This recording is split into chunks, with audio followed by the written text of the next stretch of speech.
E siamo ai lavori del Consiglio regionale. La prima commissione consiliare ha accolto a maggioranza il disegno di legge sul riordino e la razionalizzazione delle funzioni in materia di viabilità. Le opposizioni però hanno sollevato dubbi sul trattamento dei dipendenti delle ex province che passeranno alla società regionale FVG Strade. Continua a comporsi il mosaico di beni, competenze e personale da riassegnare dopo la cessazione delle province di Trieste, Gorizia e Pordenone. Dopo il passaggio alla regione dei palazzi sedi istituzionali delle province che ieri ha ottenuto l'ok in giunta, ora un altro tassello riguarda la viabilità.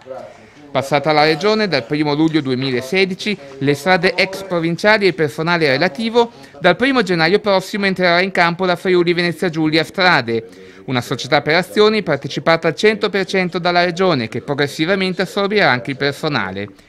A tal fine oggi la prima commissione ha approvato il relativo disegno di legge che il 6 settembre approderà in aula.